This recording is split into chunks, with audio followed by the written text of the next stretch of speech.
It's a hop. Hey, y'all, with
Hey guys, we are back. We had a little bit of technical issues, but thank you for being patient with us and tuning in. So, as I was saying before, September is Sickle Cell Awareness Month, and we usually do an open mic at the Apex Museum near the end of the month. Because of COVID, we can't do that. So, we thought that we would still give you a small taste of what our open mic is like and bring in some talent, and also just have you guys here with us to celebrate Sickle Cell Awareness Month. Right. So it's usually a bunch of different activities going on.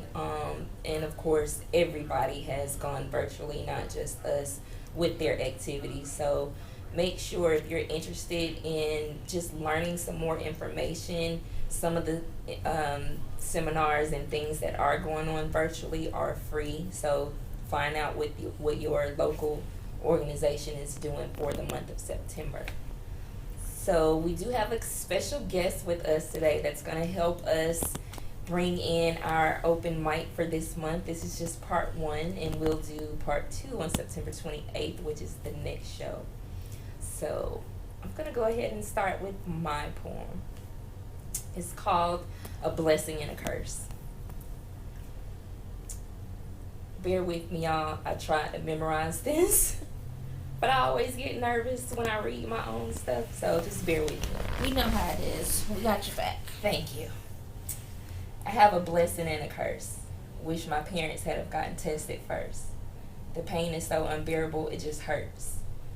Going through this crisis makes me feel lower than dirt. Doped up while I'm hooked up to all types of IVs. Stupid freaking nurses, they don't listen. They don't know me. Can't get my vein, another nurse is what I need. God, take this pain away and get me out of here, please. Can't get any insurance, so I'm stuck going to one place. Grady, going only to Grady because the $3 copay is what they'll take. Make an appointment for 10 a.m. and end up sitting there all damn day. Seems like being pregnant or having a baby and being disabled is the only way to get Medicaid.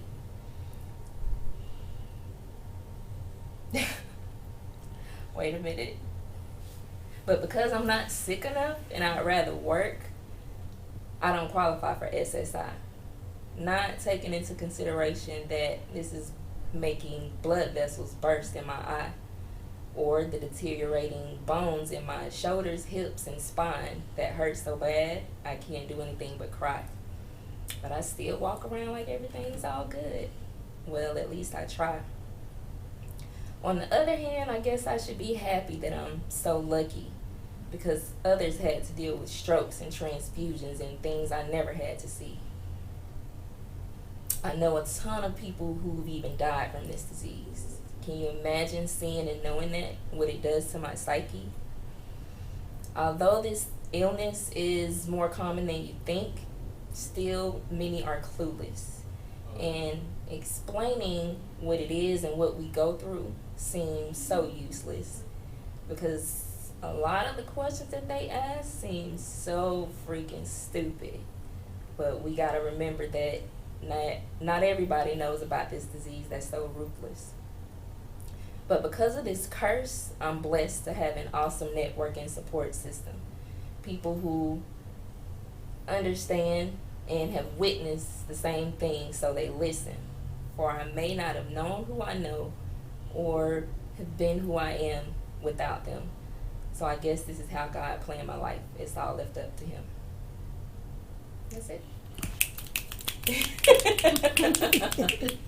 So I wrote that back in 2008, actually, and some of the things are a little outdated. Some of them are still very accurate if you're in the community. It sounded on point to me. Yeah, I was about to say. So my experiences, because at that time, we didn't have Affordable Health Care Act, and I kept getting denied for disability. So I was like, well, I just want Medicaid, because we couldn't get insurance with the pre-existing condition.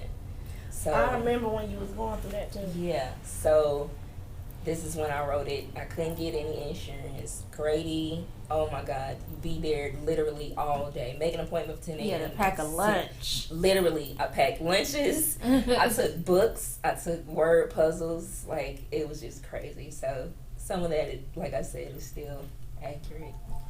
So do you think, since you said it's a little bit outdated, in comparison from then to now, what has been the improvement, I guess?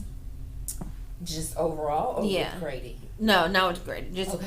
overall, like how you were feeling, your mindset in that moment versus your mindset in the moment now. Has it changed at all? I can't really say, because even though I'm on disability now, it still took a minute to get that. And now, like, my condition has gotten worse. Since then, I've had my hips replaced. Since then, I've had my spine actually diagnosed with ABN. Since then, I've had my shoulders to get worse. So it's like it had to get worse before I was actually approved. And it's about the same.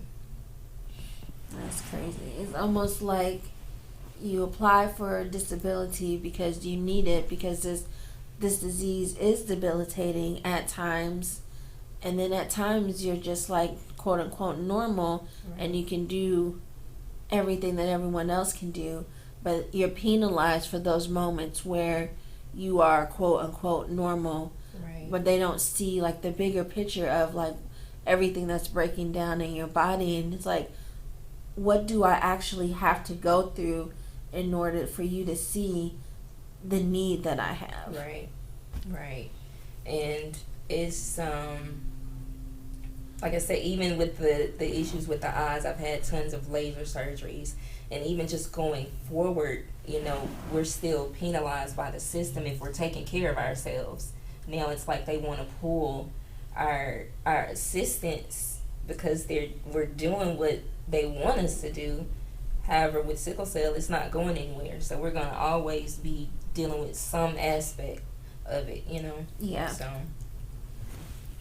So, Taylor, like we said, this is Sickle Cell Awareness Month. So what is it that like you would like to see from our local foundations and nonprofits during this month, other than, walking for sickle cell or blood drives or something? What do you think that can be done to bring more awareness to this disease? Because as we stand now, that's something that we're fighting for, just for recognition.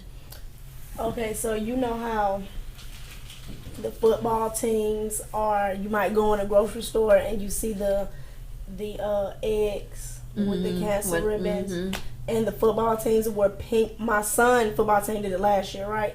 And I asked them, why y'all not wearing red? And he said, what is red? I said, oh, I'm finna school you then. So, I told him all about sickle cell and all that. And then, everybody got a story from who they knew or what have you. Right. So I would like to see more of that. Yeah. I can agree with that. And not just with the football teams, in more stores, and whether it's grocery stores or wherever, could use more or could have more awareness, and it's not, we try not to compare it to other issues, but to be real about it, we don't get the support that other issues get. So, and I've never gone into, I can name all the restaurants, all the grocery stores, and I've never gone into one and been asked, hey, would you like to donate such and such to sickle cell? Yeah. So, and even like the other day, I went to my doctor's office and I was wearing a mask made by a fellow warrior, LaShanta, shout out. And it had the cells on it, and they were like, oh, that's really nice. I was like, yeah, it's Sickle Cell Awareness Month. I'm wearing this mask all month long. They're like, now this is my doctor's office. They're like, oh, I didn't know that. I had no idea. And so I'm like, Dad, you guys see sickle cell patients. And when October comes around, it's pink everywhere. And September, I found out, is I think ovarian cancer month. Mm-hmm. So I go to a local restaurant and they have teal stuff everywhere. And I'm like, hey man, like, can we just we can share it. Like, can we just get a portion of that recognition? And I especially would expect my doctor's office to have something up for Sickle Cell Awareness Month with the amount of sickle cell patients that they see. Right. Like, I don't even think that that's too much to ask. I'm not comparing it to any other disease. I'm just saying this is like an all lives matter conversation. It's like an all lives matter conversation. It is, and it's bad, but I feel like that often. Like, I feel like sickle cell is the black lives of the whole thing. You know what I'm saying? So, do y'all think that's why we don't get that much? Absolutely. Absolutely. Let's look at the camera. Which one? It's unfortunate, but that's the reality of it.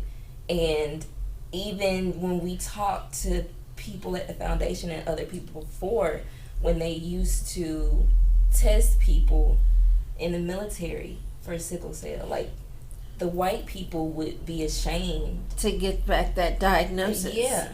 And it's like, how I think someone said to me one time that part of the reason why they stopped doing like testing across the board was because like they had a closed door conversation with the doctor, and the doctor was like, hey, do you know how hard it is to tell a white family that their child has sickle cell?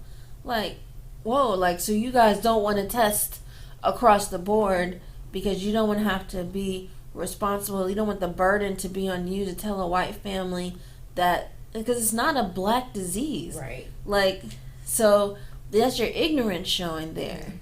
Yep. And like we said, people outside of just black people can be impacted, and because these doctors are afraid to tell families that the kids, the whole family is suffering, because they want to be quiet about it, because they're ashamed or may get backlash or whatever else. And I think a lot of them believe, oh, it may be some black in their family, so we don't not say anything, because we might have black in our family. So what does that mean for my family? What does that mean for my ancestry? What does that say about my history? And then, it goes beyond just the fact that you have someone in your family with sickle cell. Now it's like a stigma that's attached to it. Right. But you have to let that go, because we can't move forward in the medical community and make strides medically if we're still holding on to guilt and all that kind of stuff from the past. Right. So y'all think whoever race, right? Not black, no. Who, you know what I'm saying, the other races, when they hear the news that they got sickle cell, they just don't do nothing about it, or they just ashamed to do something about it, or what? I think the families now are open, and it's not so bad like it used to be. The families and the white family that I've met are open. They completely open with it, and they don't have a problem mingling with us and whoever else that needs to know about it. So I want to say a lot of the families now might not be as so closed about it, but also there's ignorance. Yeah, also there's ignorance coming from us, because when these other races come in these, especially the Facebook support groups for help and assistance, like, this is our disease. We yeah, we look at them crazy like y'all can't come in and steal our disease. That's so crazy. Our disease. We don't own this. Or just, oh, you faking, you lying. Like, they get so much backlash when they just want to get help. So it's ignorance from us too. Yeah, I agree. So, but there's a racial awakening happening in this country. Yeah. So I think that, maybe because of that, we'll be on the path to things opening up in so many different ways, not just with sickle cell, but just in general. And from the phone conversations I've been having for like the past month, I feel like because of all this unrest, now the rarest of the rare, yeah, we're being looked at, and we're like, people want to help now. Right. So it's like, oh, Black Lives Matter. Yeah. There's a bunch of black people with sickle cell. Let's get that. That's kind of profitable right now. Let's see what we can do. Let's go help them. They need some help, and we do. And I'll take it. Yes. However you're gonna give it to me. However they want to give it. Yes, we need lots of it. So yeah, it's a lot of work to be done. But it's gonna get there. So yeah.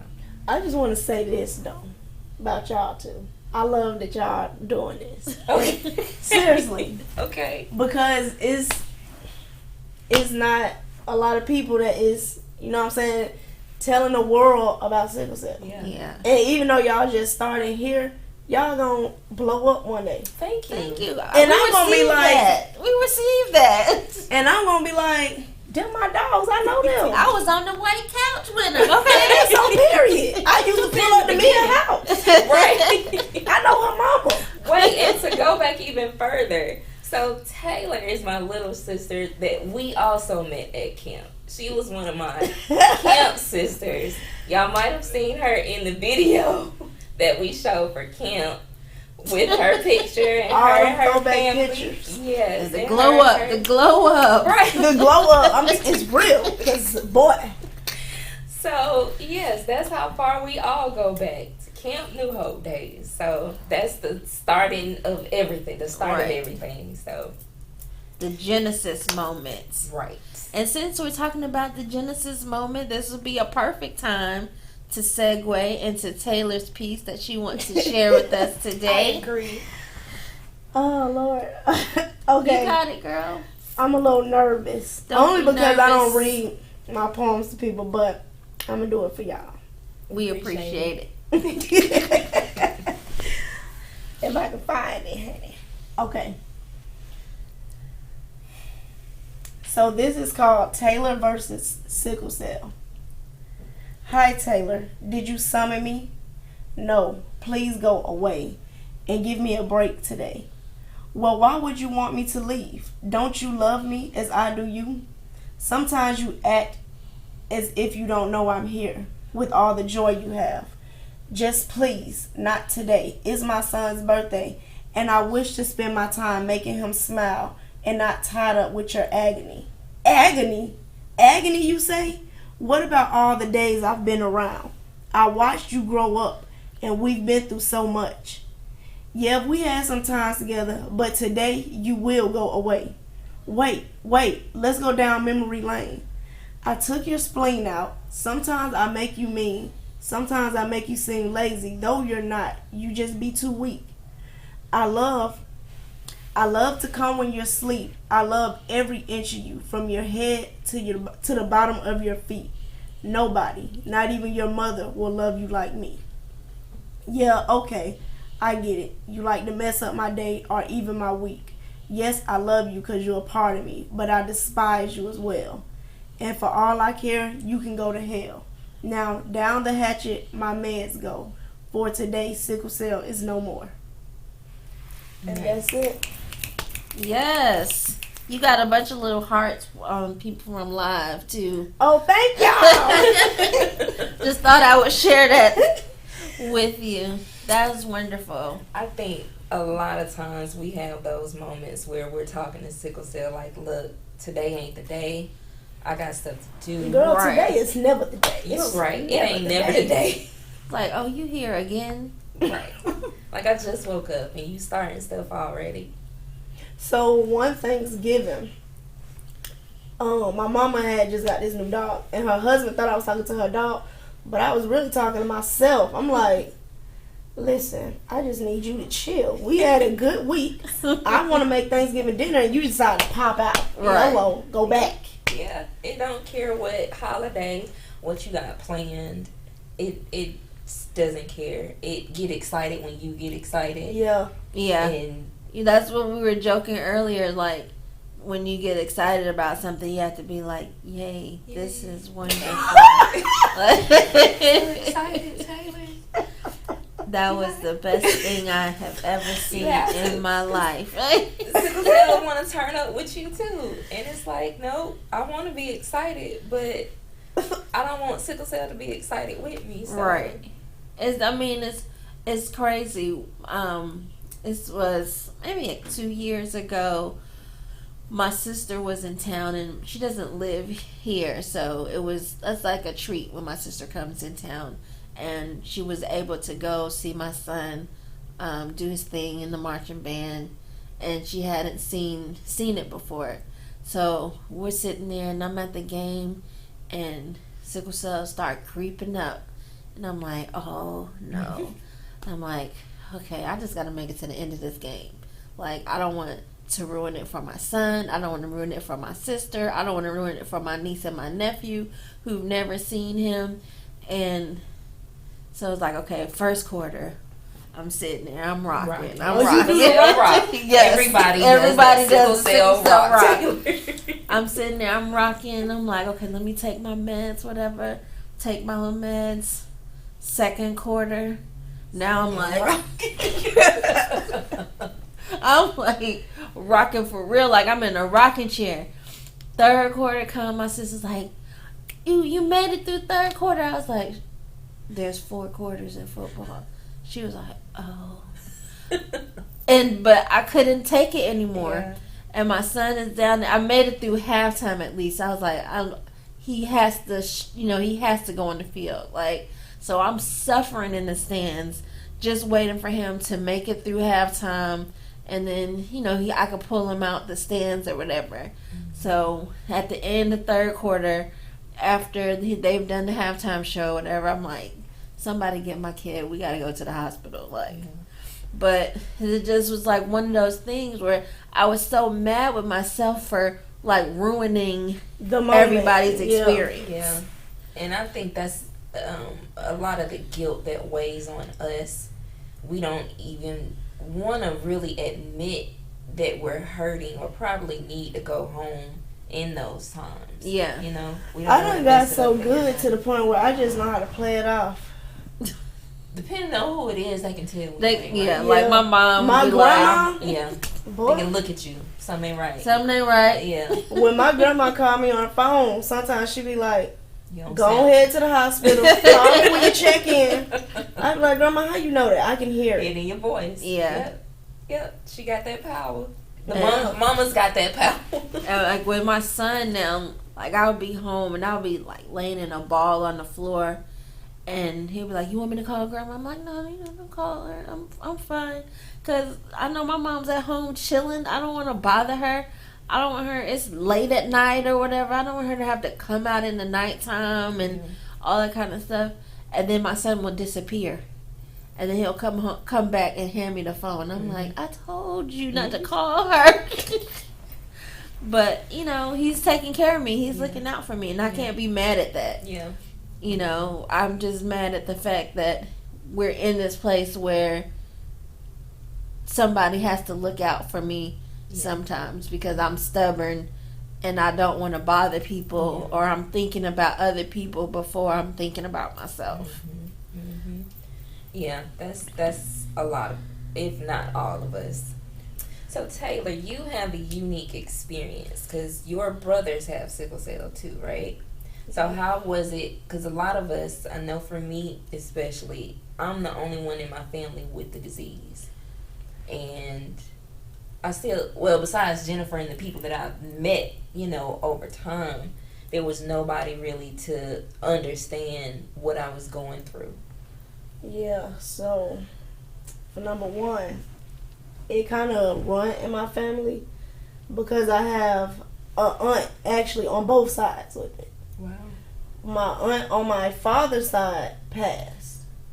The aunt I got on my mother's side, she's still with us. Okay. But hers is not as severe. So with my brothers, I guess we just know what to do for each other and with each other, and we just know. But I know when we were younger, I'm gonna say this, my mother is a strong lady. Yes. Because when she was working at AT&T, she was working there for almost 30 years. It been times where all three of us was in a hospital room. My older brother here, I'm here, my little brother here. Mm-hmm. My mama in this room, my daddy over here, my grandma in there. Wow. And they tried to fire my mama several times, but she wasn't going. Right. She wasn't going, and she wasn't finna let us be without or sick or hurt, you know what I'm saying? Right. So I thank God for that. That I have a strong mother. And my grandma too, her support team was great too. Yeah. So. The support team is what make us can make or break the situation. Because there are people out there that have nobody that's dealing with what we deal with and don't have nobody to turn to. So the support system is really what keeps us going and our immediate caregiver. I mean, like, most of my family isn't here. You know, it's pretty much my mom and I and my son. So, you know, like my aunts, my uncles, my cousins, they're all away. Mm-hmm. So it's like I don't have anybody to pull from a lot of times. And I've learned, though, over the years that there are some friends who I can call on and be like, hey, can you do this for me? But that's hard for me, though. Mm-hmm. You know, to call certain people. But like my friend Sean, who's been my friend for years, I know that she would do anything for me if she could. So just knowing that you have somebody in your corner, mm-hmm. that's very helpful. And I feel for those who like are in places where they don't have family, they don't have friends. You know, they may have burned all the bridges that they had, because sometimes sickle cell turns you into a mean and crazy type person, and you can burn your bridges mm-hmm. if you're not careful about how you interact with people. So, you know, yeah, that's true. I agree with that. Agreed. And then you move to the next place and the next place and the next place, and you're always starting over, and you don't have good care because the doctors don't know you because you moving all over the place. And like, I know that I get, I'm going to say, very, very decent care because my doctors know me. Mm-hmm. But some people don't have the luxury of settling in a place and, you know, having doctors who are knowledgeable about sickle cell, passionate about sickle cell, right. and then knowledgeable about them as a patient. Right. And a lot of times we are the ones that's teaching the doctors, especially if they aren't hematologists and it's a doctor that you need to see, like maybe a pulmonologist, cardiologist, and you kind of have to teach them about sickle cell. Yeah. I kind of wish we could get paid instead of paying the copay. But we gonna work on that. We gonna work on that. Put it out in the ethers. It'll happen. Put it out there. Spirit fingers. So yeah, you have another unique experience, Taylor. So you have not one but two kids. Oh, them two, huh? And how old is your son? Yeah, they're my babies. My son is 9. My daughter is 4. Okay. Did you have any difficulties with your pregnancy with sickle cell? No. Both of my pregnancy was very different. They was... Okay. I'm gonna try to explain this the best way I can. Okay. My pregnancies was just like my kids. Okay. If that makes sense. They had their own personality. The pregnancy, it matched their personality. Oh, wow. Okay, so Jalil, me and Jalil, we be vibing. We chill. Now, that Harmony, she gonna give you a run for your money. So, with Jalil, I think I went into a crisis maybe once or twice at the very end, though. I was like 8 months. Okay. With Harmony, I was in the hospital every other month. My blood was too low. I couldn't keep no food down. I was hurting all the time. My breathing was not right. Mm-hmm. But I'm here. So amen to that. That's good. I'm glad you were able to make it through both of those pregnancies and able to do what you can to take care of them even now. I can't imagine, because I've seen it. I've seen so many people pass, but I can't imagine. Of course, I can't imagine if I'm deceased, but just leaving your kids. Yeah. You know what I'm saying? And that's always something kind of like in the back of your mind a little bit too, you know. And that's still be in the back of my mind today. Yeah. Cause I be like, this. I'm like, I gotta make it. I gotta go home with my kids. And I know it makes you fight harder. It does. It really does. Yeah. So, it like when I go in the hospital, I ain't gonna lie. When I go in the hospital, I be scared. It's all get out that I'm not gonna go back home. Mm-hmm. Depending on what's going on, though. Yeah. Like if I'm just in there for hurting, then okay. But if my blood too low, or my breathing not right, or you know what I'm saying, something like that, I be scared that I'm not gonna go back home. Yeah, I just have to pray about it because I'm like, it's not my time. I have a child. I need to see my grandkids. I need to see, and that just put that extra fight in me, and I'll just be cool, like I'll have my little moment, but I'm like, nope, you are not gonna succumb to this. Yeah, your child's at home. He might need some help with his homework, whatever it is, whatever is that moment. That thought that I have. But so I guess before we get out of here tonight, and before we thank our sponsors and stuff, I'm gonna give you guys my submission to the open mic thing. And it's funny that yours was titled what it was. Mine is called The Gift of the Curse. Okay. I guess we were kind of in the same mind. So here we go. Every day I wonder why I have been gifted this thing that others assume is a curse. I mean, I guess there are a million other things I could have been given, of course. But what some see as negative, I can only see as a plus.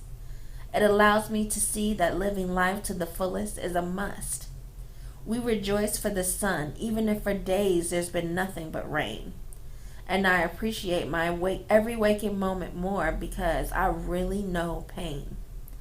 I'll admit that some days I have prayed to be quote-unquote normal, forgetting that I am the original X-Man. But then I take a minute just to appreciate God's master plan. See, oftentimes we forget to see the blessings that lay in disguise. But all we have to really do is open our eyes. So when our days seem gray, gloomy, and glum, all we need to do is think of the sun. And remember that no one is given more than they can bear. And rely on our inner soldier to help us conquer our fear. To walk around living with sickle cell will never be my own personal hell. She may be a real nasty bitch sometimes, but she can't have my mind. So when others may complain about their plight, I'll offer encouragement for them to not give up this fight. I know that somewhere lies a silver lining, and that's what I'll be continuously finding. The gift of the curse. Thank you guys. Thank you guys. Thank you guys. So before we get to our sponsors, I want to make sure that you guys are following us on social media, Facebook, Instagram, Twitter, YouTube, under Sickle Cell Awareness 365 or SCA 365. We have a special surprise that we will be announcing next Monday. So get your pocketbooks ready. And we will have the unveiling of what that surprise is on the next show on September 28th. So please make sure you are following us because you don't want to miss it.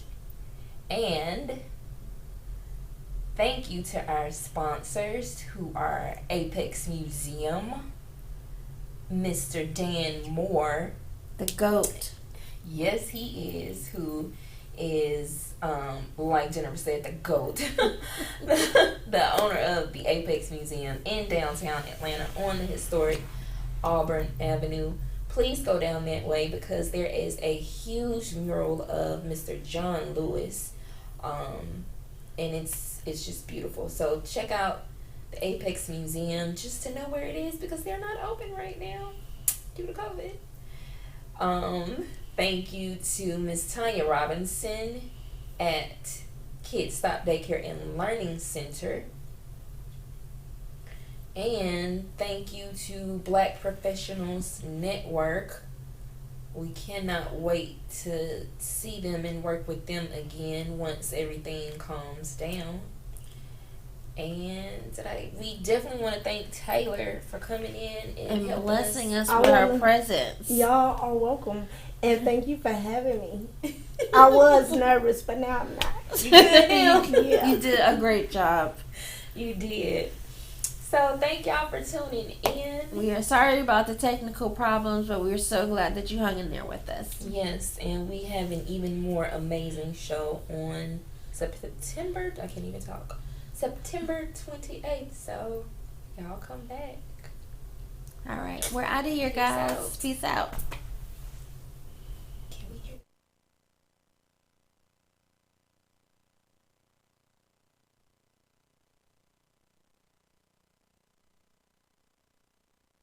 Deadly combo.